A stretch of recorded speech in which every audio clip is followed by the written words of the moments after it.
The soul of man. The chief advantage that would result from the establishment of socialism is, undoubtedly, the fact that socialism would relieve us from that sordid necessity of living for others which, in the present condition of things, presses so hardly upon almost everybody. In fact, scarcely anyone at all escapes. Now and then, in the course of the century, a great man of science like Darwin, a great poet like Keats, a fine critical spirit like M. Renan, a supreme artist like Flaubert, has been able to isolate himself, to keep himself out of reach of the clamorous claims of others, to stand under the shelter of the wall, as Plato puts it, and so to realize the perfection of what was in him, to his own incomparable gain, and to the incomparable and lasting gain of the whole world. These, however, are exceptions. The majority of people spoil their lives by an unhealthy and exaggerated altruism, are forced indeed so to spoil them. They find themselves surrounded by hideous poverty, by hideous ugliness, by hideous starvation. It is inevitable that they should be strongly moved by all this.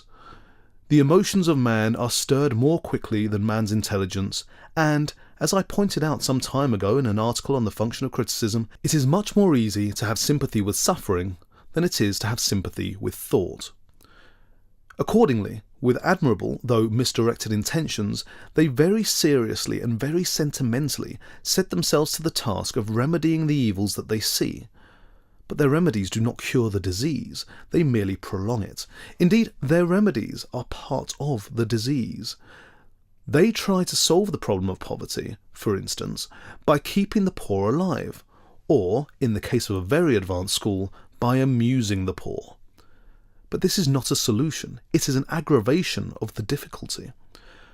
The proper aim is to try and reconstruct society on such a basis that poverty will be impossible, and the altruistic virtues have really prevented the carrying out of this aim.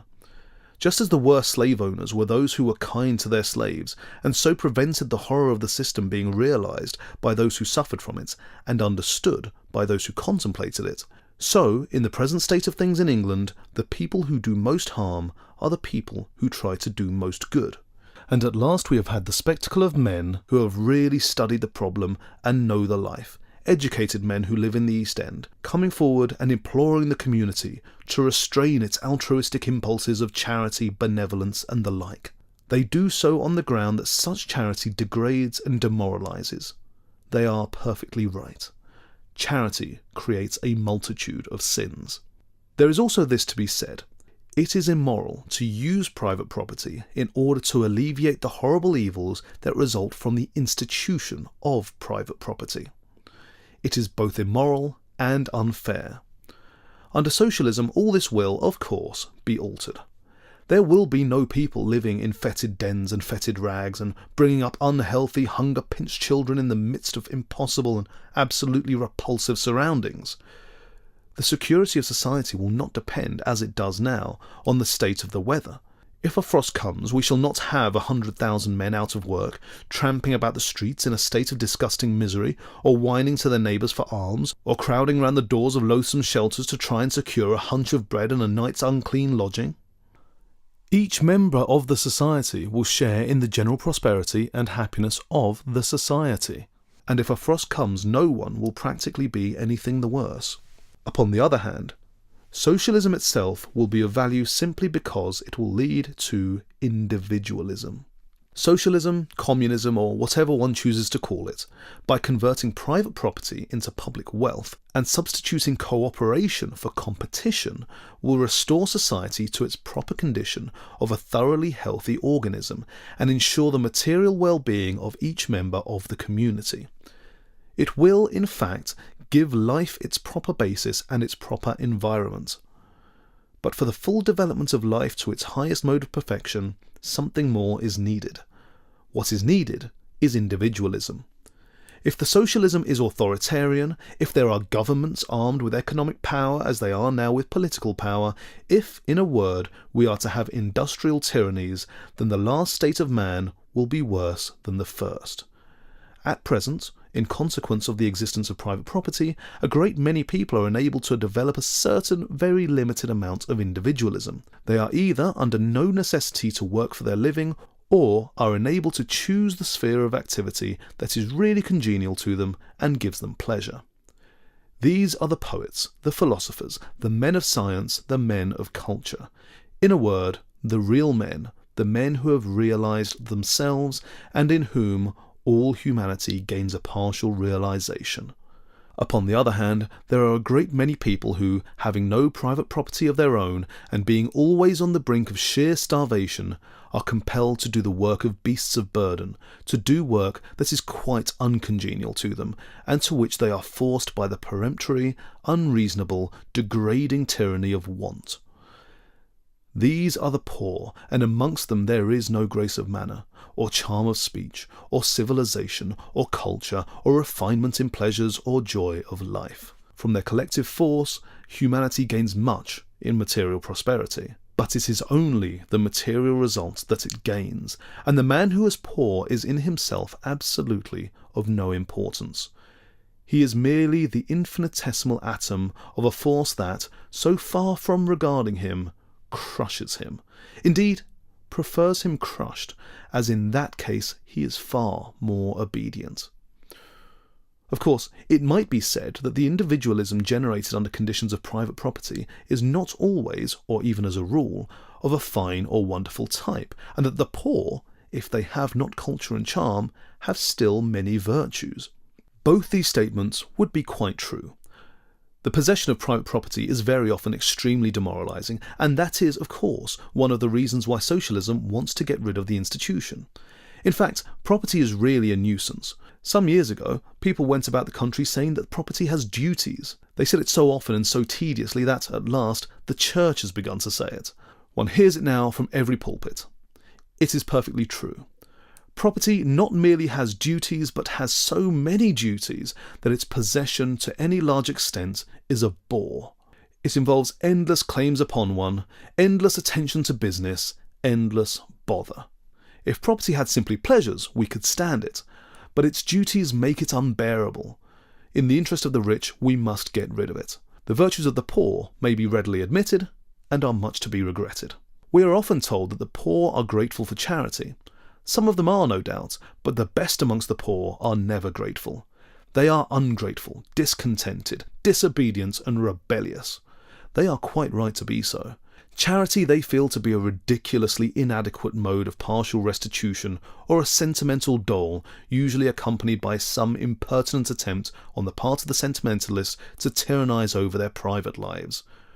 Why should they be grateful for the crumbs that fall from the rich man's table? They should be seated at the board, and are beginning to know it. As for being discontented, a man who would not be discontented with such surroundings and such a low mode of life would be a perfect brute. Disobedience, in the eyes of anyone who has read history, is man's original virtue. It is through disobedience that progress has been made, through disobedience and through rebellion. Sometimes the poor are praised for being thrifty, but to recommend thrift to the poor is both grotesque and insulting. It is like advising a man who is starving to eat less. For a town or country labourer to practice thrift would be absolutely immoral. Man should not be ready to show that he can live like a badly fed animal. He should decline to live like that, and should either steal or go on the rates, which is considered by many to be a form of stealing. As for begging, it is safer to beg than to take, but it is finer to take than to beg. No, a poor man who is ungrateful, unthrifty, discontented, and rebellious is probably a real personality, and has much in him. He is, at any rate, a healthy protest. As for the virtuous poor, one can pity them, of course, but one cannot possibly admire them. They have made private terms with the enemy, and sold their birthright for very bad pottage. They must also be extraordinarily stupid. I can quite understand a man accepting laws that protect private property and admit of its accumulation, as long as he himself is able under those conditions to realise some form of beautiful and intellectual life. But it is almost incredible to me how a man whose life is marred and made hideous by such laws can possibly acquiesce in their continuance. However, The explanation is not really difficult to find. It is simply this. Misery and poverty are so absolutely degrading and exercise such a paralysing effect over the nature of men that no class is ever really conscious of its own suffering. They have to be told of it by other people, and they often entirely disbelieve them. What is said by great employers of labour against agitators is unquestionably true. Agitators are a set of interfering, meddling people who come down to some perfectly contented class of the community and sow the seeds of discontent amongst them. That is the reason why agitators are so absolutely necessary. Without them, in our incomplete state, there would be no advance towards civilization. Slavery was put down in America not in consequence of any action on the part of the slaves, or even any expressed desire on their part that they should be free. It was put down entirely through the grossly illegal conduct of certain agitators in Boston and elsewhere who were not slaves themselves, nor owners of slaves, nor had anything to do with the question really. It was undoubtedly the abolitionists who set the torch alight, who began the whole thing. And it is curious to note that from the slaves themselves they received not merely very little assistance, but hardly any sympathy even. And when at the close of the war the slaves found themselves free, found themselves indeed so absolutely free that they were free to starve, many of them bitterly regretted the new state of things. To the thinker, the most tragic fact in the whole of the French Revolution is not that Marie Antoinette was killed for being a queen, but that the starved peasant of the Vaude voluntarily went out to die for the hideous cause of feudalism. It is clear then that no authoritarian socialism will do. For while under the present system a very large number of people can lead lives of a certain amount of freedom and expression and happiness, under an industrial barrack system or a system of economic tyranny, nobody would be able to have any such freedom at all. It is to be regretted that a portion of our community should be practically in slavery, but to propose to solve the problem by enslaving the entire community is childish. Every man must be left quite free to choose his own work. No form of compulsion must be exercised over him. If there is, his work will not be good for him, will not be good in itself, and will not be good for others. And by work, I simply mean activity of any kind. I hardly think that any socialist nowadays would seriously propose that an inspector should call every morning at each house to see that each citizen rose up and did manual labour for 8 hours. Humanity has got beyond that stage, and reserves such a form of life for the people whom, in a very arbitrary manner, it chooses to call criminals. But I confess that many of the socialistic views that I have come across seem to me to be tainted with ideas of authority, if not of actual compulsion. Of course, authority and compulsion are out of the question. All association must be quite voluntary. It is only in voluntary associations that man is fine. But it may be asked how individualism, which is now more or less dependent on the existence of private property for its development, will benefit by the abolition of such private property. The answer is very simple. It is true that, under existing conditions, a few men who have had private means of their own, such as Byron, Shelley, Browning, Victor Hugo, Baudelaire and others, have been able to realise their personality more or less completely. Not one of these men ever did a single day's work for hire. They were relieved from poverty. They had an immense advantage. The question is whether it would be for the good of individualism that such an advantage should be taken away. Let us suppose that it is taken away. What happens then to individualism? How will it benefit? It will benefit in this way. Under the new conditions, individualism will be far freer, far finer, and far more intensified than it is now. I am not talking of the great imaginatively realised individualism of such poets as I have mentioned, but of the great actual individualism latent and potential in mankind generally. For the recognition of private property has really harmed individualism and obscured it by confusing a man with what he possesses. It has led individualism entirely astray. It has made gain, not growth, its aim, so that man thought that the important thing was to have, and did not know that the important thing is to be. The true perfection of man lies not in what man has, but in what man is. Private property has crushed true individualism and set up an individualism that is false. It has debarred one part of the community from being individual by starving them. It has debarred the other part of the community from being individual by putting them on the wrong road and encumbering them. Indeed, so completely has man's personality been absorbed by his possessions that the English law has always treated offences against a man's property with far more severity than offences against his person, and property is still the test of complete citizenship. The industry necessary for the making money is also very demoralising. In a community like ours, where property confers immense distinction, social position, honour, respect, titles, and other pleasant things of the kind, man, being naturally ambitious, makes it his aim to accumulate this property, and goes on wearily and tediously accumulating it long after he has got far more than he wants, or can use, or enjoy, or perhaps even know of. Man will kill himself by overwork in order to secure property, and really, considering the enormous advantages that property brings, one is hardly surprised. One's regret is that society should be constructed on such a basis that man has been forced into a groove in which he cannot freely develop what is wonderful and fascinating and delightful in him, in which, in fact, he misses the true pleasure and joy of living. He is also, under existing conditions, very insecure. An enormously wealthy merchant may be, often is, at every moment of his life at the mercy of things that are not under his control. If the wind blows an extra point or so, or the weather suddenly changes, or some trivial thing happens, his ship may go down, his speculations may go wrong, and he finds himself a poor man, with his social position quite gone. Now, nothing should be able to harm a man except himself. Nothing should be able to rob a man at all. What a man really has is what is in him.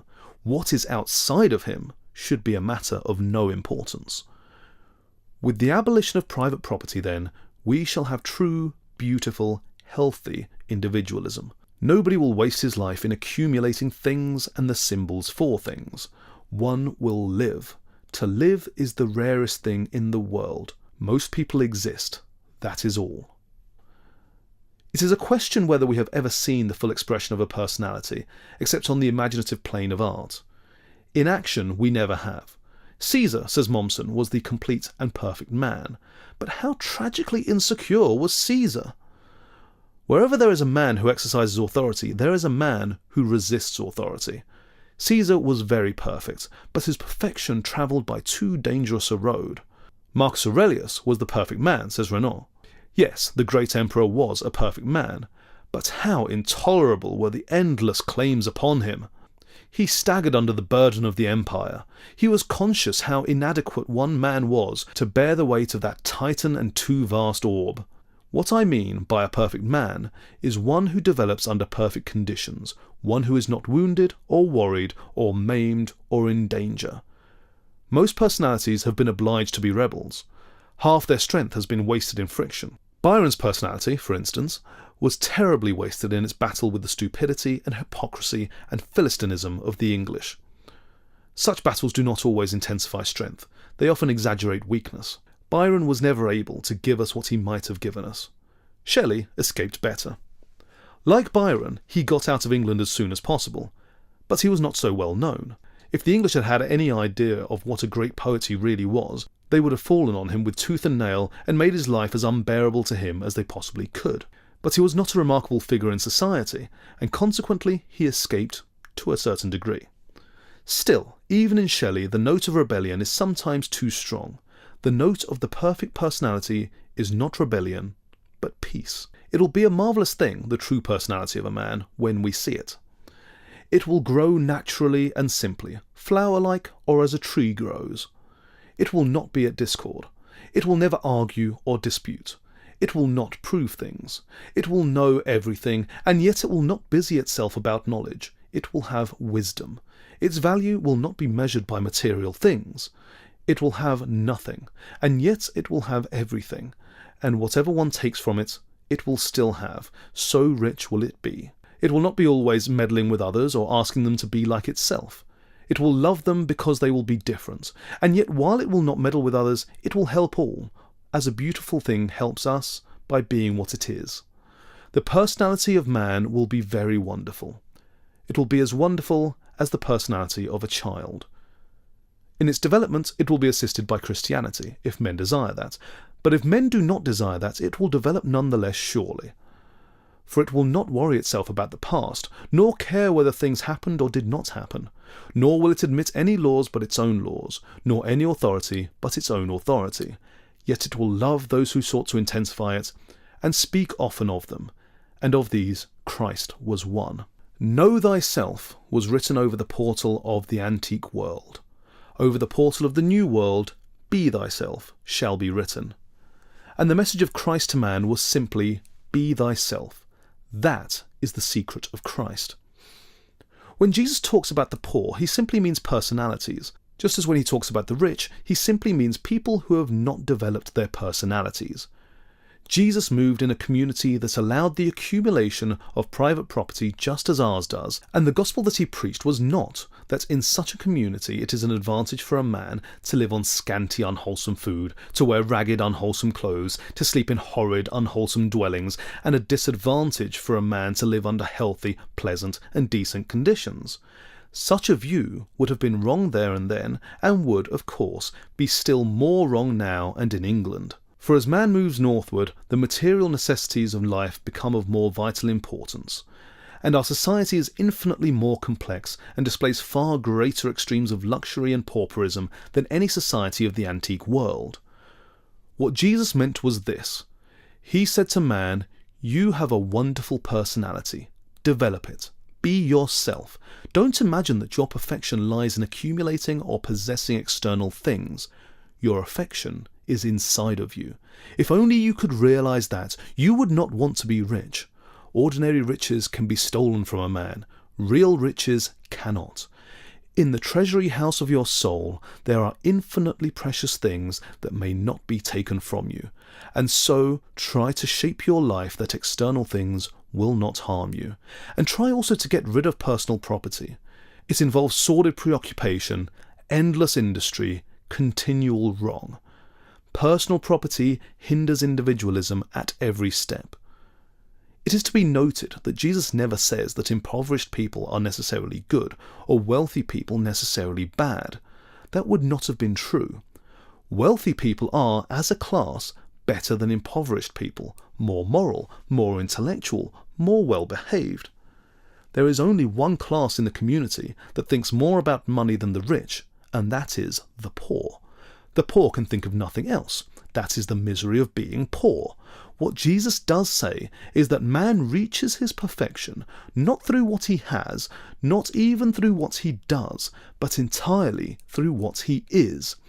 And so the wealthy young man who comes to Jesus is represented as a thoroughly good citizen who has broken none of the laws of his state, none of the commandments of his religion.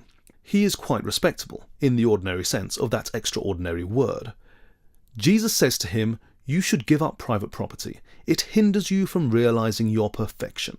It is a drag upon you. It is a burden. Your personality does not need it. It is within you and not outside of you that you will find what you really are and what you really want. To his own friends, he says the same thing. He tells them to be themselves and not to be always worrying about other things. What do other things matter? Man is complete in himself.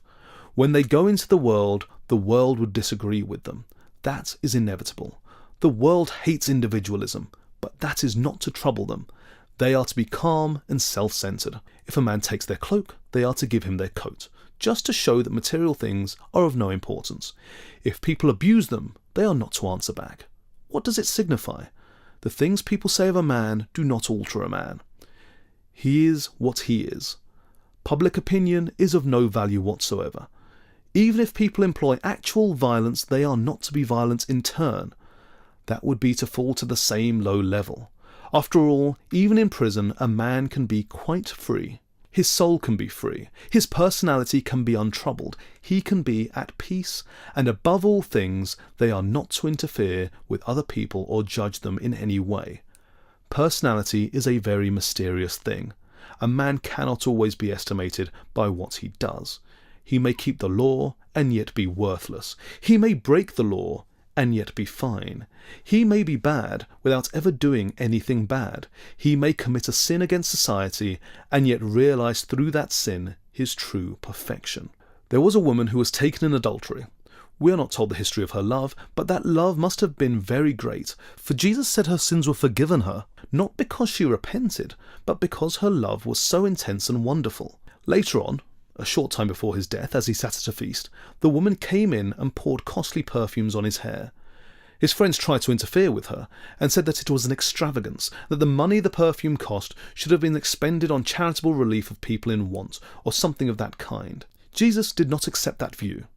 He pointed out that the material needs of man were great and very permanent, but that the spiritual needs of man were greater still, and that in one divine moment, and by selecting its own mode of expression, a personality might make itself perfect. The world worships the woman even now as a saint. Yes, there are suggestive things in individualism. Socialism annihilates family life, for instance. With the abolition of private property, marriage in its present form must disappear. This is part of the programme. Individualism accepts this and makes it fine. It converts the abolition of legal restraints into a form of freedom that will help the full development of personality and make the love of man and woman more wonderful, more beautiful, and more ennobling. Jesus knew this. He rejected the claims of family life, although they existed in his day and community in a very marked form. "Who is my mother? Who are my brothers?" he said when he was told that they wished to speak to him. When one of his followers asked leave to go and bury his father, "Let the dead bury the dead," was his terrible answer. He would allow no claim whatsoever to be made on personality. And so, he who would lead a Christ-like life is he who is perfectly and absolutely himself. He may be a great poet, or a great man of science, or a young student at a university, or one who watches sheep upon a moor, or a maker of dramas like Shakespeare, or a thinker about God like Spinoza, or a child who plays in a garden, or a fisherman who throws his net into the sea. It does not matter what he is, as long as he realizes the perfection of the soul that is within him. All imitation in morals and in life is wrong. Through the streets of Jerusalem at the present day crawls one who is mad and carries a wooden cross on his shoulders. He is a symbol of the lives that are marred by imitation.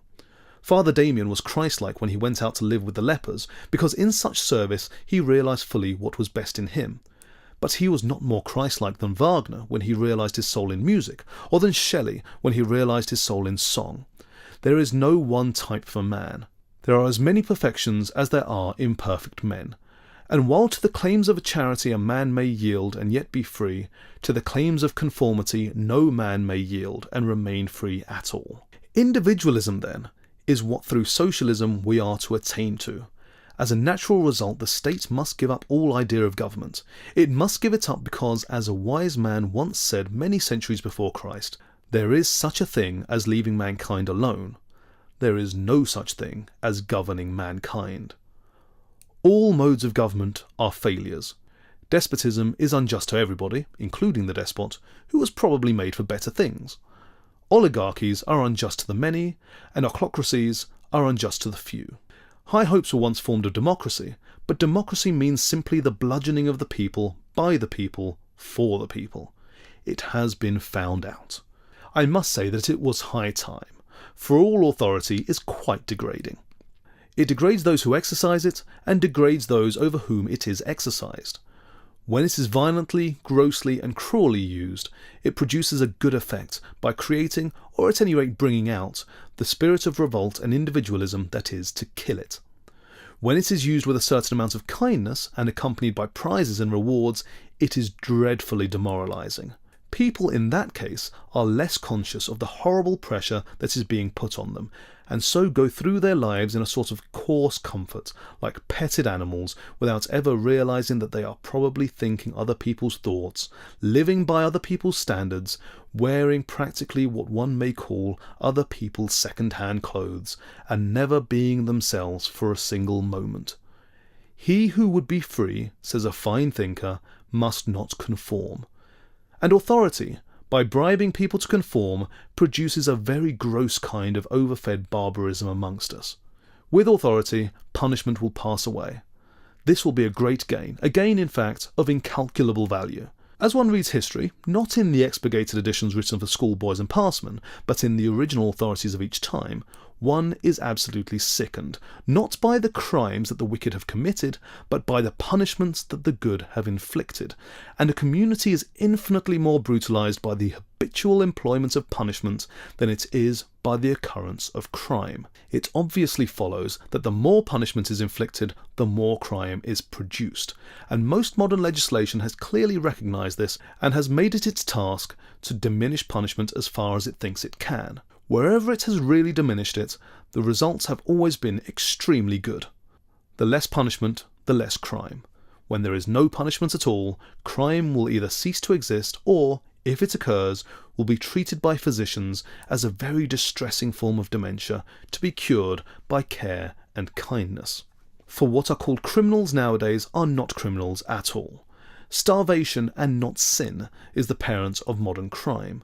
That indeed is the reason why our criminals are, as a class, so absolutely uninteresting from any psychological point of view. They are not marvellous Macbeths and terrible Vautrin.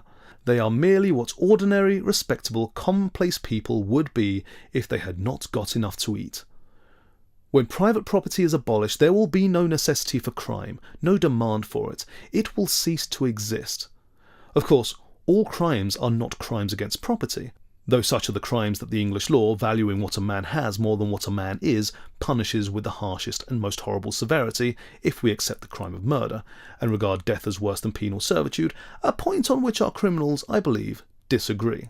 But though a crime may not be against property, it may spring from the misery and rage and depression produced by our wrong system of property holding, and so, when that system is abolished, will disappear.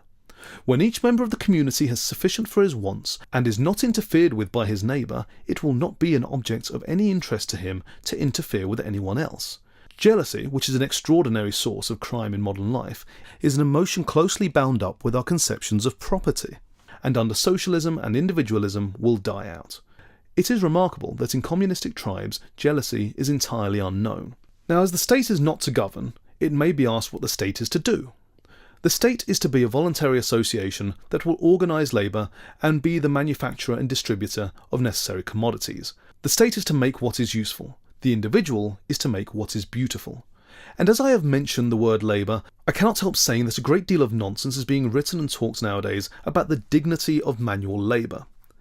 There is nothing necessarily dignified about manual labour at all, and most of it is absolutely degrading. It is mentally and morally injurious to man to do anything in which he does not find pleasure, and many forms of labour are quite pleasureless activities and should be regarded as such.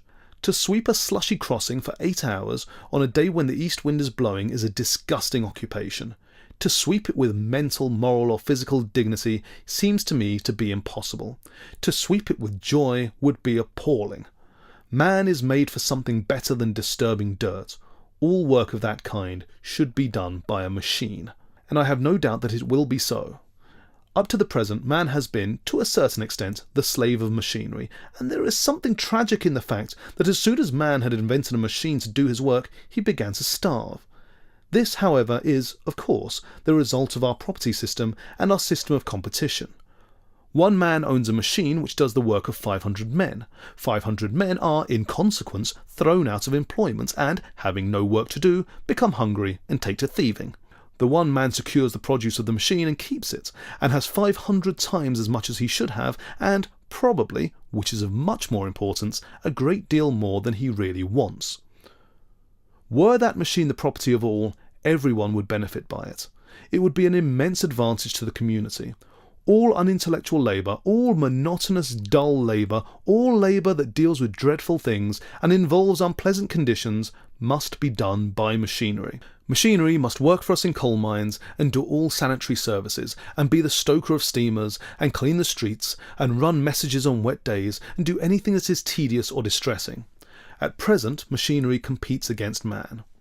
Under proper conditions, machinery will serve man. There is no doubt at all that this is the future of machinery, and just as trees grow while the country gentleman is asleep, so while humanity will be amusing itself or enjoying cultivated leisure, which, and not labour, is the aim of man, or making beautiful things, or reading beautiful things, or simply contemplating the world with admiration and delight, machinery will be doing all the necessary and unpleasant work. The fact is that civilization requires slaves. The Greeks were quite right there. Unless there are slaves to do the ugly, horrible, uninteresting work, culture and contemplation become almost impossible. Human slavery is wrong, insecure, and demoralizing. On mechanical slavery, on the slavery of the machine, the future of the world depends. And when scientific men are no longer called upon to go down to a depressing East End and distribute bad cocoa and worse blankets to starving people, they will have delightful leisure in which to devise wonderful and marvellous things for their own joy and the joy of everyone else. There will be great storages of force for every city and for every house if required, and this force man will convert into heat, light, or motion according to his needs. Is this utopian? A map of the world that does not include utopia is not worth even glancing at, for it leaves out the one country at which humanity is always landing. And when humanity lands there, it looks out and, seeing a better country, sets sail. Progress is the realization of utopias. Now, I have said that the community, by means of organisation of machinery, will supply the useful things, and that the beautiful things will be made by the individual. This is not merely necessary, but it is the only possible way by which we can get either the one or the other. An individual who has to make things for the use of others, and with reference to their wants and their wishes, does not work with interest, and consequently cannot put into his work what is best in him. Upon the other hand, whenever a community or a powerful section of a community, or a government of any kind, attempts to dictate to the artist what he is to do, art either entirely vanishes or becomes stereotyped, or degenerates into a low and ignoble form of craft. A work of art is the unique result of a unique temperament. Its beauty comes from the fact that the author is what he is. It has nothing to do with the fact that the other people want what they want. Indeed, the moment that an artist takes notice of what other people want and tries to supply the demand, he ceases to be an artist and becomes a dull or an amusing craftsman, an honest or a dishonest tradesman. He has no further claim to be considered as an artist. Art is the most intense mode of individualism that the world has known. I am inclined to say that it is the only real mode of individualism that the world has known. Crime, which under certain conditions may seem to have created individualism, must take cognizance of other people and interfere with them. It belongs to the sphere of action. But alone, without any reference to his neighbours, without any interference, the artist can fashion a beautiful thing, and if he does not do it solely for his own pleasure, he is not an artist at all.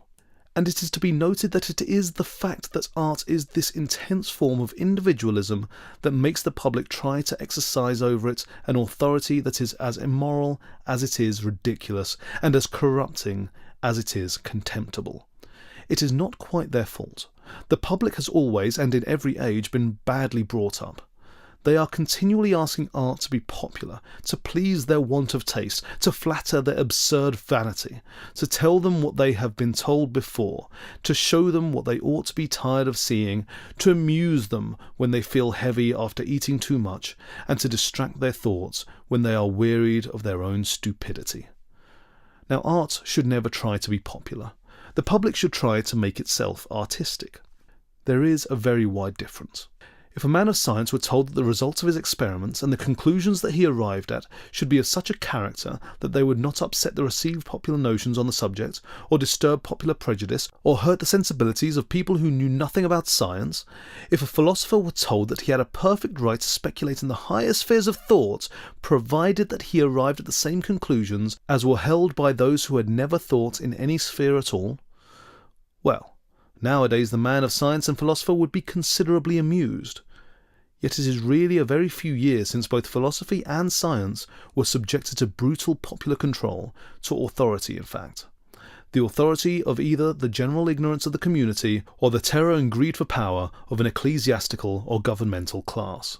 Of course, we have to a very great extent got rid of any attempt on the part of the community or the church or the government to interfere with the individualism of speculative thought, but the attempt to interfere with the individualism of imaginative art still lingers. In fact, it does more than linger. It is aggressive, offensive, and brutalizing. In England, the arts that have escaped best are the arts in which the public take no interest. Poetry is an instance of what I mean. We have been able to have fine poetry in England because the public do not read it and consequently do not influence it. The public like to insult poets because they are individual, but once they have insulted them, they leave them alone. In the case of the novel and the drama, arts in which the public do take an interest, the result of the exercise of popular authority has been absolutely ridiculous. No country produces such badly written fiction, such tedious common work in the novel form, such silly vulgar plays as England. It must necessarily be so. The popular standard is of such a character that no artist can get to it. It is at once too easy and too difficult to be a popular novelist. It is too easy because the requirements of the public as far as plot, style, psychology, treatment of life and treatment of literature are concerned are within the reach of the very meanest capacity and the most uncultivated mind. It is too difficult because to meet such requirements the artist would have to do violence to his temperament, would have to write not for the artistic joy of writing, but for the amusement of half-educated people, and so would have to suppress his individualism, forget his culture, annihilate his style, and surrender everything that is valuable in him. In the case of the drama, things are a little better. The theatre-going public like the obvious, it is true, but they do not like the tedious. And burlesque and farcical comedy, the two most popular forms, are distinct forms of art. Delightful work may be produced under burlesque and farcical conditions, and in work of this kind the artist in England is allowed very great freedom. It is when one comes to the higher forms of the drama that the result of popular control is seen. The one thing that the public dislike is novelty. Any attempt to extend the subject matter of art is extremely distasteful to the public, and yet the vitality and progress of art depend in a large measure on the continual extension of subject matter. The public dislike novelty because they are afraid of it. It represents to them a mode of individualism, an assertion on the part of the artist that he selects his own subject and treats it as he chooses. The public are quite right in their attitude. Art is individualism, and individualism is a disturbing and disintegrating force. Therein lies its immense value, for what it seeks to disturb is monotony of type, slavery of custom, tyranny of habit, and the reduction of man to the level of a machine. In art, the public accept what has been because they cannot alter it, not because they appreciate it.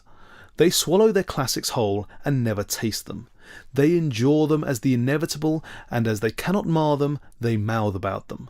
Strangely enough, or not strangely according to one's own views, this acceptance of the classics does a great deal of harm. The uncritical admiration of the Bible and Shakespeare in England is an instance of what I mean. With regard to the Bible, considerations of ecclesiastical authority enter into the matter, so that I need not dwell upon the point. But in the case of Shakespeare it is quite obvious that the public really see neither the beauties nor the defects of his plays. If they saw the beauties, they would not object to the development of the drama, and if they saw the defects, they would not object to the development of the drama either. The fact is, the public make use of the classics of a country as a means of checking the progress of art. They degrade the classics into authorities. They use them as bludgeons for preventing the free expression of beauty in new forms. They are always asking a writer why he does not write like somebody else, or a painter why he does not paint like somebody else, quite oblivious of the fact that if either of them did anything of the kind, he would cease to be an artist. A fresh mode of beauty is absolutely distasteful to them, and whenever it appears they get so angry and bewildered that they always use two stupid expressions. One is that the work of art is grossly unintelligible, the other that the work of art is grossly immoral. What they mean by these words seems to me to be this. When they say a work is grossly unintelligible, they mean that the artist has said or made a beautiful thing that is new. When they describe a work as grossly immoral, they mean that the artist has said or made a beautiful thing that is true. The former expression has reference to style, the latter to subject matter. But they probably use the words very vaguely, as an ordinary mob will use ready-made paving stones. There is not a single real poet or prose writer of this century, for instance, on whom the British public have not solemnly conferred diplomas of immorality, and these diplomas practically take the place, with us, of what in France is the formal recognition of an Academy of Letters, and fortunately make the establishment of such an institution quite unnecessary in England. Of course, the public are very reckless in their use of the word. That they should have called Wordsworth an immoral poet was only to be expected. Wordsworth was a poet. But that they should have called Charles Kingsley an immoral novelist is extraordinary. Kingsley's prose was not of a very fine quality. Still, There is the word, and they use it as best they can. An artist is, of course, not disturbed by it. The true artist is a man who believes absolutely in himself because he is absolutely himself. But I can fancy that if an artist produced a work of art in England that immediately on its appearance was recognised by the public through their medium, which is the public press, as a work that was quite intelligible and highly moral, he would begin to seriously question whether in its creation he had really been himself at all, and consequently whether the work was not quite unworthy of him, and neither of a thoroughly second-rate order or of no artistic value whatsoever.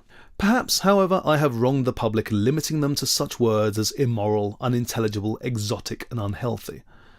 There is one other word that they use. That word is morbid. They do not use it often. The meaning of the word is so simple that they are afraid of using it. Still, they use it sometimes, and now and then one comes across it in popular newspapers. It is, of course, a ridiculous word to apply to a work of art. For what is morbidity but a mood of emotion or a mode of thought that one cannot express? The public are all morbid because the public can never find expression for anything. The artist is never morbid. He expresses everything. He stands outside his subject and through its medium produces incomparable and artistic effects. To call an artist morbid because he deals with morbidity as his subject matter is as silly as if one called Shakespeare mad because he wrote King Lear. On the whole, an artist in England gains something by being attacked. His individuality is intensified. He becomes more completely himself. Of course, the attacks are very gross, very impertinent, and very contemptible. But then no artist expects grace from the vulgar mind, or style from the suburban intellect. Vulgarity and stupidity are two very vivid facts in modern life. One regrets them, naturally, but there they are. They are subjects for study, like everything else, and it is only fair to state, with regard to modern journalists, that they always apologise to one in private for what they have written against one in public. Within the last few years, two other adjectives, it may be mentioned, have been added to the very limited vocabulary of art abuse that is at the disposal of the public. One is the word unhealthy, the other is the word exotic. The latter merely expresses the rage of the momentary mushroom against the immortal, entrancing, and exquisitely lovely orchid. It is a tribute, but a tribute of no importance. The word unhealthy, however, admits of analysis. It is a rather interesting word. In fact, it is so interesting that the people who use it do not know what it means. What does it mean? What is a healthy or an unhealthy work of art? All terms that one applies to a work of art, provided that one applies them rationally, have reference to either its style or its subject, or to both together. From the point of view of style, a healthy work of art is one whose style recognises the beauty of the material it employs, be that material one of words or of bronze, of colour or of ivory, and uses that beauty as a factor in producing the aesthetic effect. From the point of view of subject, a healthy work of art is one, the choice of whose subject is conditioned by the temperament of the artist and comes directly out of it. In fine, a healthy work of art is one that has both perfection and personality. Of course, form and substance cannot be separated in work of art, they are always one. But for the purposes of analysis, and setting the wholeness of aesthetic impression aside for a moment, we can intellectually so separate them. An unhealthy work of art, on the other hand, is a work whose style is obvious, old-fashioned, and common, and whose subject is deliberately chosen not because the artist has any pleasure in it, but because he thinks that the public will pay him for it. In fact, the popular novel that the public calls healthy is always a thoroughly unhealthy production, and what the public call an unhealthy novel is always a beautiful and healthy work of art. I need hardly say that I am not for a single moment complaining that the public and the public press misuse these words. I do not see how, with their lack of comprehension of what art is, they could possibly use them in the proper sense. I am merely pointing out the misuse, and as for the origin of the misuse and the meaning that lies behind it all, the explanation is very simple. It comes from the barbarous conception of authority. It comes from the natural inability of a community corrupted by authority to understand or appreciate individualism.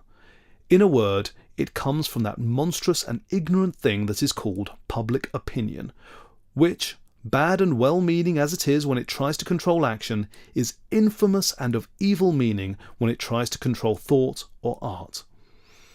Indeed, there is much more to be said in favour of the physical force of the public than there is in favour of the public's opinion. The former may be fine, the latter must be foolish.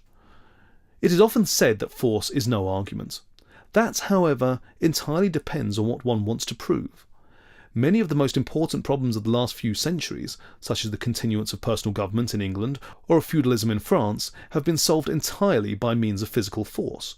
The very violence of a revolution may make the public grand and splendid for a moment. It was a fatal day when the public discovered that the pen is mightier than the paving stone, and can be made as offensive as the brickbat.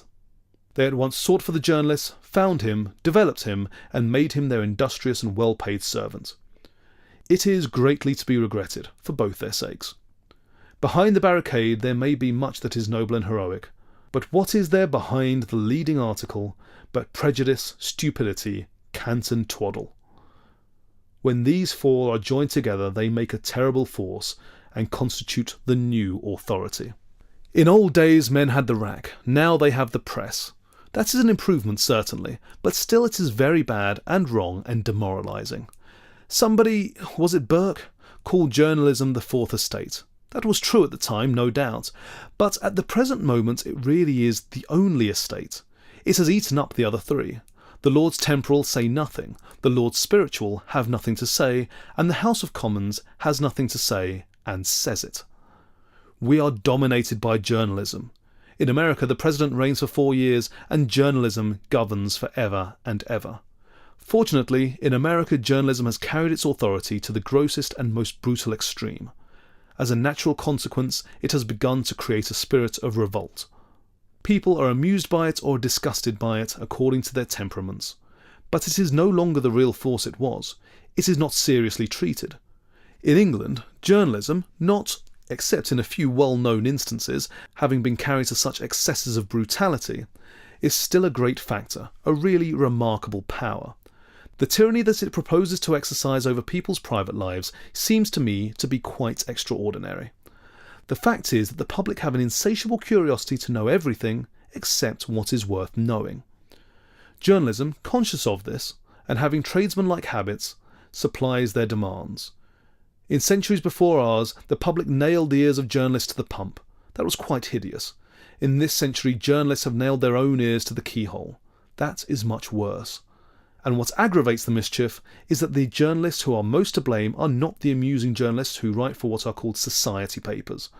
The harm is done by the serious, thoughtful, earnest journalists who solemnly, as they are doing at present, will drag before the eyes of the public some incident in the private life of a great statesman, of a man who is a leader of political thought as he is a creator of political force, and invite the public to discuss the incident, to exercise authority in the matter, to give their views, and not merely to give their views, but to carry them into action, to dictate to the man upon all other points, to dictate to his party, to dictate to his country. In fact, to make themselves ridiculous, offensive, and harmful. The private lives of men and women should not be told to the public. The public have nothing to do with them at all. In France they manage these things better. There they do not allow the details of the trials that take place in the divorce courts to be published for the amusement or criticism of the public. All that the public are allowed to know is that the divorce has taken place and was granted on petition of one or other or both of the married parties concerned. In France, in fact, they limit the journalist and allow the artist almost perfect freedom. Here we allow absolute freedom to the journalist and entirely limit the artist. English public opinion, that is to say, tries to constrain and impede and warp the man who makes things that are beautiful in effect, and compels the journalist to retell things that are ugly or disgusting or revolting in fact, so that we have the most serious journalists in the world and the most indecent newspapers. It is no exaggeration to talk of compulsion. There are possibly some journalists who take a real pleasure in publishing horrible things, or who, being poor, look to scandals as forming a sort of permanent basis for an income.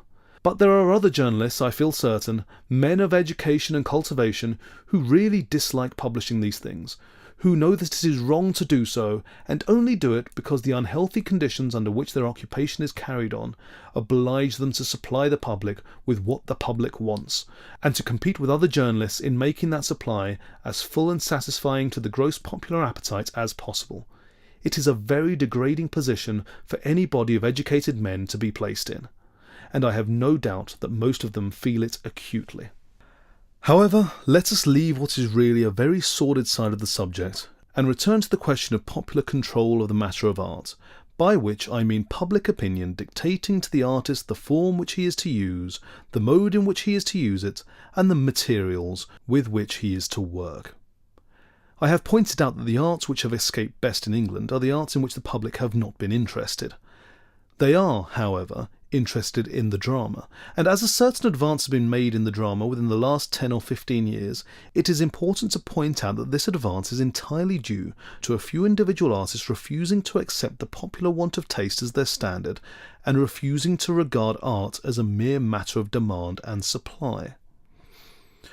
With his marvellous and vivid personality, with a style that has really a true colour element in it, with his extraordinary power, not over mere mimicry, but over imaginative and intellectual creation, Mr. Irving, had his sole object been to give the public what they wanted, could have produced the commonest of plays, in the commonest manner, and made as much success and money as a man could possibly desire.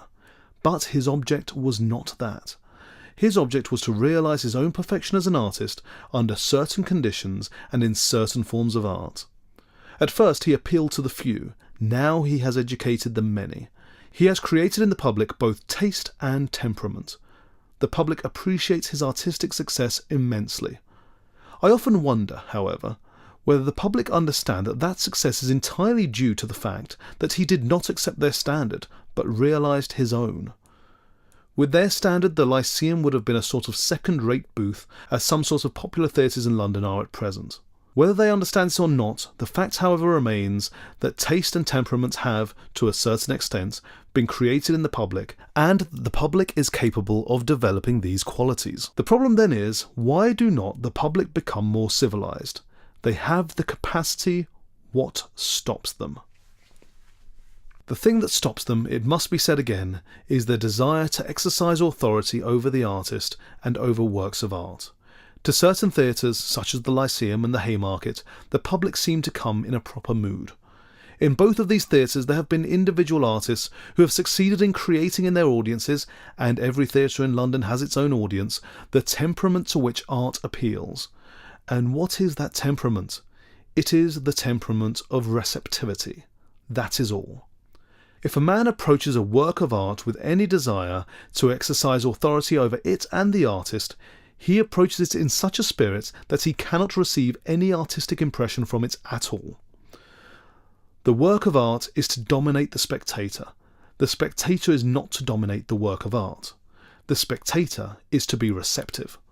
He is to be the violin on which the master is to play. And the more completely he can suppress his own silly views, his own foolish prejudices, his own absurd ideas of what art should be or should not be, the more likely he is to understand and appreciate the work of art in question. This is, of course, quite obvious in the case of the vulgar theatre-going public of English men and women. But it is equally true of what are called educated people. For an educated person's ideas of art are drawn naturally from what art has been, whereas the new work of art is beautiful by being what art has never been, and to measure it by the standard of the past is to measure it by a standard on the rejection of which its real perfection depends. A temperament capable of receiving, through an imaginative medium and under imaginative conditions, new and beautiful impressions, is the only temperament that can appreciate a work of art. And true as this is in the case of the appreciation of sculpture and painting, it is still more true of the appreciation of such arts as the drama. For a picture and a statue are not at war with time. They take no count of its succession. In one moment their unity may be apprehended. In the case of literature it is different. Time must be traversed before the unity of effects is realised. And so in the drama there may occur in the first act of the play something whose real artistic value may not be evident to the spectator till the third or fourth act is reached. Is the silly fellow to get angry and call out and disturb the play and annoy the artists? No. The honest man is to sit quietly and know the delightful emotions of wonder, curiosity and suspense. He is not to go to the play to lose a vulgar temper. He is to go to the play to realise an artistic temperament. He is to go to the play to gain an artistic temperament. He is not the arbiter of the work of art. He is one who is admitted to contemplate the work of art. And, if the work be fine, to forget in its contemplation and the egotism that mars him. The egotism of his ignorance, or the egotism of his information. This point about the drama is hardly, I think, sufficiently recognised.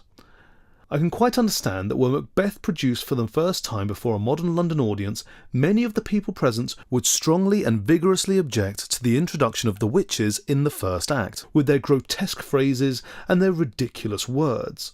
But when the play is over, one realises that the laughter of the witches in Macbeth is as terrible as the laughter of madness in Lear, more terrible than the laughter of Iago in the tragedy of the Moor. No spectator of art needs a more perfect mood of receptivity than the spectator of a play. The moment he seeks to exercise authority, he becomes the avowed enemy of art and of himself. Art does not mind, it is he who suffers. With the novel, it is the same thing. Popular authority and the recognition of popular authority are fatal. Thackeray's Edmund is a beautiful work of art because he wrote it to please himself. In his other novels, in Pendennis, in Philip, in Vanity Fair even, at times he is too conscious of the public and spoils his work by appealing directly to the sympathies of the public or by directly mocking at them. A true artist takes no notice whatever of the public. The public are to him non-existent. He has no poppied or honeyed cakes through which to give the monster sleep or sustenance. He leaves that to the popular novelist. One incomparable novelist we have now in England, Mr. George Meredith. There are better artists in France, but France has no one whose view of life is so large, so varied, so imaginatively true. There are tellers of stories in Russia who have a more vivid sense of what pain in fiction may be. But to him belongs philosophy in fiction. His people not merely live, but they live in thought. One can see them from myriad points of view. They are suggestive. There is soul in them and around them. They are interpretative and symbolic. And he who made them, those wonderful, quickly moving figures, made them for his own pleasure, and has never asked the public what they wanted, has never cared to know what they wanted, has never allowed the public to dictate to him or influence him in any way, but has gone on intensifying his own personality and producing his own individual work. At first, none came to him. That did not matter. Then the few came to him. That did not change him. The many have come now, he is still the same. He is an incomparable novelist. With the decorative arts it is not different. The public clung with really pathetic tenacity to what I believe were the direct traditions of the Great Exhibition of International Vulgarity, traditions that were so appalling that the houses in which people lived were only fit for blind people to live in. Beautiful things began to be made, beautiful colours came from the dyer's hand, beautiful patterns from the artist's brain, and the use of beautiful things and their value and importance were set forth. The public were really very indignant. They lost their temper, they said silly things, no one minded, no one was a whit the worse.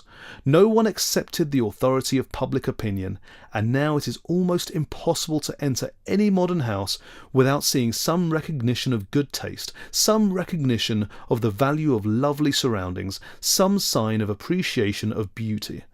In fact, people's houses are, as a rule, quite charming nowadays. People have been to a very great extent civilised.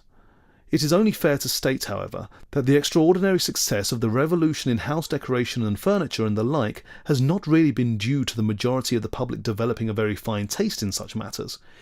It has been chiefly due to the fact that the craftsmen of things so appreciated the pleasure of making what was beautiful and woke to such a vivid consciousness of the hideousness and vulgarity of what the public had previously wanted that they simply starved the public out.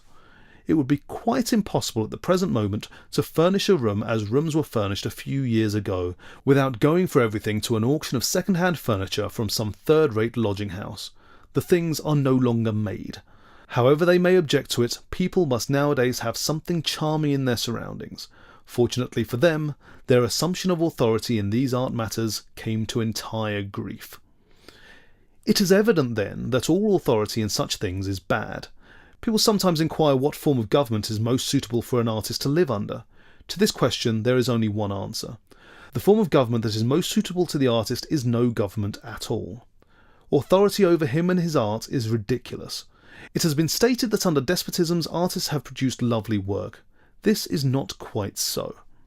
Artists have visited despots not as subjects to be tyrannised over, but as wandering wonder-makers, as fascinating vagrant personalities to be entertained and charmed and suffered to be at peace and allowed to create. There is this to be said in favour of the despot, that he, being an individual, may have culture, while the mob, being a monster, has none. One who is an emperor and king may stoop down to pick up a brush for a painter, but when the democracy stoops down it is merely to throw mud. And yet the democracy have not so far to stoop as the emperor. In fact, when they want to throw mud, they have not to stoop at all. But there is no necessity to separate the monarch from the mob. All authority is equally bad. There are three kinds of despots. There is the despot who tyrannises over the body. There is the despot who tyrannises over the soul. There is the despot who tyrannises over the soul and body alike. The first is called the prince. The second is called the pope. The third is called the people. The prince may be cultivated. Many princes have been. Yet in the prince there is danger. One thinks of Dante at the bitter feast in Verona, of Tasso in Ferrara's madman's cell. It is better for the artist not to live with princes. The pope may be cultivated. Many popes have been. The bad popes have been. The bad popes love beauty almost as passionately, nay, with as much passion as the good popes hated thought. To the wickedness of the papacy, humanity owes much. The goodness of the papacy owes a terrible debt to humanity. Yet, though the Vatican has kept the rhetoric of its thunders and lost the rod of its lightning, it is better for the artist not to live with popes. It was a pope who said of Cellini to a conclave of cardinals that common laws and common authority were not made for men such as he, but it was a pope who thrust Cellini into prison, and kept him there till he sickened with rage, and created unreal visions for himself, and saw the gilded sun enter his room, and grew so enamoured of it that he sought to escape, and crept out from tower to tower, and falling through dizzy air at dawn maimed himself, and was by a vine-dresser covered with vine leaves, and carried in a cart to one who, loving beautiful things, had care of him. There is danger in popes, and as for the people, what of them and their authority? Perhaps of them and their authority one has spoken enough. Their authority is a thing blind, deaf, hideous, grotesque, tragic, amusing, serious, and obscene. It is impossible for the artist to live with the people. All despots bribe. The people bribe and brutalise. Who told them to exercise authority? They were made to live, to listen, and to love. Someone has done them a great wrong. They have marred themselves by imitation of their inferiors. They have taken the sceptre of the prince. How should they use it? They have taken the triple tiara of the pope. How should they carry its burden? They are as a clown whose heart is broken. They are as a priest whose soul is not yet born. Let all who love beauty pity them. Though they themselves love not beauty, yet let them pity themselves. Who taught them the trick of tyranny? There are many other things that one might point out. One might point out how the Renaissance was great because it sought to solve no social problem and busied itself not about such things, but suffered the individual to develop freely, beautifully and naturally, and so had great and individual artists and great and individual men. One might point out how Louis XIV, by creating the modern state, destroyed the individualism of the artist and made things monstrous in their monotony of repetition and contemptible in their conformity to rule, and destroyed throughout all France all those fine freedoms of expression that had made tradition new in beauty and new modes one with antique form. But the past is of no importance. The present is of no importance. It is with the future that we have to deal, for the past is what man should not have been. The present is what man ought not to be. The future is what artists are. It will, of course, be said that such a scheme as is set forth here is quite unpractical and goes against human nature. This is perfectly true. It is unpractical and it goes against human nature. This is why it is worth carrying out, and that is why one proposes it. For what is a practical scheme? A practical scheme is either a scheme that is already in existence or a scheme that could be carried out under existing conditions. But it is exactly the existing conditions that one objects to, and any scheme that could accept these conditions is wrong and foolish. The conditions will be done away with, and human nature will change. The only thing that one really knows about human nature is that it changes.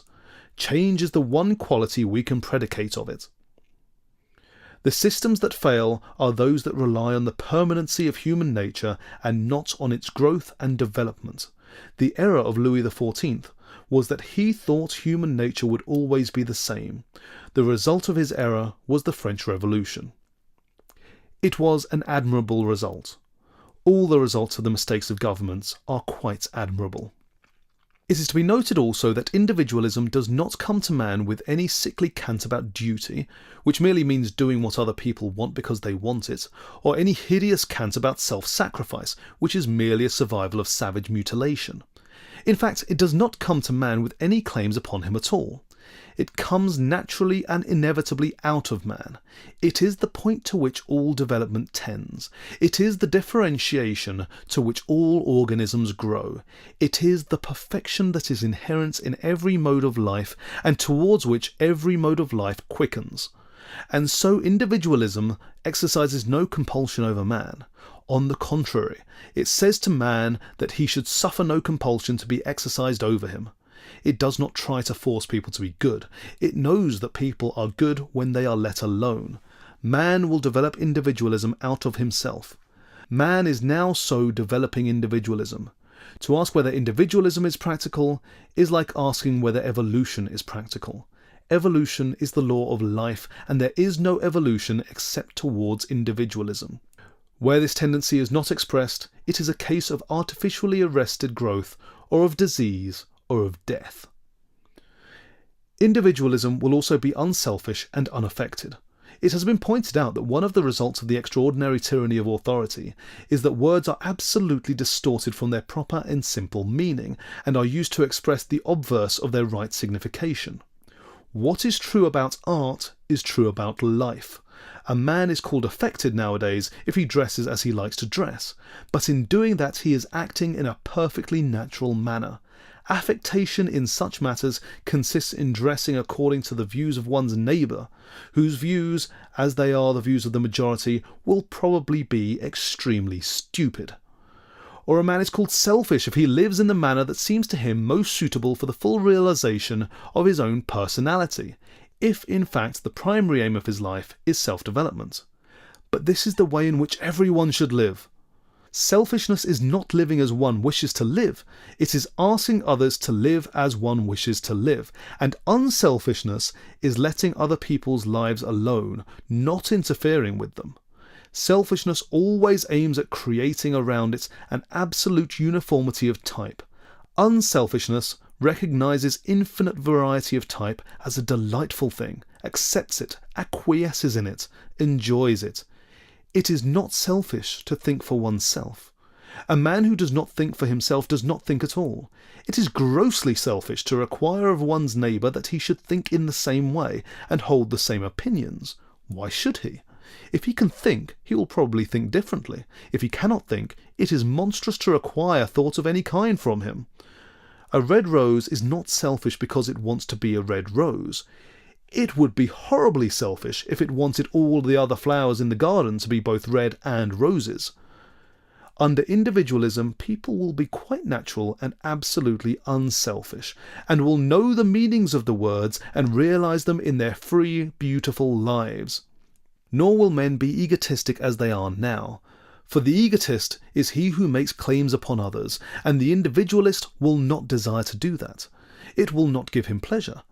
When man has realised individualism, he will also realise sympathy, and exercise it freely and spontaneously. Up to the present, man has hardly cultivated sympathy at all. He has merely sympathy with pain, and sympathy with pain is not the highest form of sympathy. All sympathy is fine, but sympathy with suffering is the least fine mode. It is tainted with egotism. It is apt to become morbid. There is in it a certain element of terror for our own safety. We become afraid that we ourselves might be as the leper or as the blind, and that no man would have care of us. It is curiously limiting too. One should sympathize with the entirety of life, not with life's sores and maladies merely, but with life's joy and beauty and energy and health and freedom. The wider sympathy is, of course, the more difficult. It requires more unselfishness. Anybody can sympathize with the sufferings of a friend, but it requires a very fine nature. It requires, in fact, the nature of a true individualist to sympathize with a friend's success. In the modern stress of competition and struggle for place, such sympathy is naturally rare and is also very much stifled by the immoral ideal of uniformity of type and conformity to rule, which is so prevalent everywhere and is perhaps most obnoxious in England. Sympathy with pain there will of course always be. It is one of the first instincts of man. The animals which are individual, the higher animals, that is to say, share it with us. But it must be remembered that while sympathy with joy intensifies the sum of joy in the world, sympathy with pain does not really diminish the amount of pain. It may make man better able to endure evil, but the evil remains. Sympathy with consumption does not cure consumption. That is what science does. And when socialism has solved the problem of poverty and science solved the problem of disease, the area of the sentimentalists will be lessened, and the sympathy of man will be large, healthy, and spontaneous. Man will have joy in the contemplation of the joyous life of others. For it is through joy that the individualism of the future will develop itself. Christ made no attempt to reconstruct society, and consequently the individualism that he preached to man could be realized only through pain or in solitude. The ideals that we owe to Christ are the ideals of the man who abandons society entirely, or of the man who resists society absolutely. But man is naturally social. Even the Thebaid became people at last, and though the Cenobite realizes his personality, it is often an impoverished personality that he so realizes. Upon the other hand, the terrible truth that pain is a mode through which man may realize himself exercises a wonderful fascination over the world. Shallow speakers and shallow thinkers in pulpits and on platforms often talk about the world's worship of pleasure and whine against it, but it is rarely in the world's history that its ideal has been one of joy and beauty. The worship of pain has far more often dominated the world. Medievalism, with its saints and martyrs, its love of self-torture, its wild passion for wounding itself, its gashing with knives and its whipping with rods, medievalism is real Christianity, and the medieval Christ is the real Christ. When the Renaissance dawned upon the world, and brought with it the new ideals of the beauty of life and the joy of living, men could not understand Christ. Even art shows us that. The painters of the Renaissance drew Christ as a little boy playing with another boy in a palace or a garden, or lying back in his mother's arms smiling at her, or at a flower, or at a bright bird, or as a noble, stately figure moving nobly through the world, or as a wonderful figure rising in a sort of ecstasy from death to life. Even when they drew him crucified, they drew him as a beautiful God on whom evil men had inflicted suffering. But he did not preoccupy them much. What delighted them was to paint the men and women whom they admired, and to show the loveliness of this lovely earth. They painted many religious pictures. In fact, they painted far too many, and the monotony of type and motive is wearisome and was bad for art. It was the result of the authority of the public in art matters, and is to be deplored. But their soul was not in the subject. Raphael was a great artist when he painted his portrait of the Pope. When he painted his Madonnas and infant Christs, he is not a great artist at all. Christ had no message for the Renaissance, which was wonderful because it brought an ideal at variance with his, and to find the presentation of the real Christ we must go to medieval art. There he is one maimed and marred, one who is not comely to look on, because beauty is a joy, one who is not in fair raiment, because that may be a joy also. He is a beggar who has a marvellous soul. He is a leper whose soul is divine. He needs neither property nor health. He is a God realizing his perfection through pain. The evolution of man is slow. The injustice of men is great. It was necessary that pain should be put forward as a mode of self-realization. Even now, in some places of the world, the message of Christ is necessary. No one who lived in modern Russia could possibly realize his perfection except by pain. A few Russian artists have realised themselves in art, in a fiction that is medieval in character, because its dominant note is the realisation of men through suffering. But for those who are not artists, and to whom there is no mode of life but the actual life of fact, pain is the only door to perfection. A Russian who lives happily under the present system of government in Russia must either believe that man has no soul, or that, if he has, it is not worth developing. A nihilist who rejects all authority because he knows authority to be evil and welcomes all pain because through that he realises his personality is a real Christian. To him, the Christian ideal is a true thing. And yet, Christ did not revolt against authority. He accepted the imperial authority of the Roman Empire and paid tribute. He endured the ecclesiastical authority of the Jewish Church and would not repel its violence by any violence of his own. He had, as I said before, no scheme for the reconstruction of society. But the modern world has schemes. It proposes to do away with poverty and the suffering that it entails. It desires to get rid of pain and the suffering that pain entails. It trusts to socialism and to science as its methods. What it aims at is an individualism expressing itself through joy. This individualism will be larger, fuller, lovelier than any individualism has ever been. Pain is not the ultimate mode of perfection. It is merely provisional and a protest. It has reference to wrong, unhealthy, unjust surroundings. When the wrong and the disease and the injustice are removed, it will have no further place. It will have done its work. It was a great work, but it is almost over. Its sphere lessens every day. Nor will man miss it, for what man has sought for is, indeed, neither pain nor pleasure, but simply life. Man has sought to live intensely, fully, perfectly. When he can do so without exercising restraint on others, or suffering it ever, and his activities are all pleasurable to him, he will be saner, healthier, more civilized, more himself. Pleasure is nature's test, her sign of approval. When man is happy, he is in harmony with himself and his environment. The new individualism for whose service socialism, whether it wills it or not, is working, will be perfect harmony. It will be what the Greeks sought for but could not, except in thought, realise completely, because they had slaves and fed them. It will be what the Renaissance sought for but could not realise completely except in art, because they had slaves and starved them. It will be complete, and through it each man will attain to his perfection. The new individualism is the new Hellenism.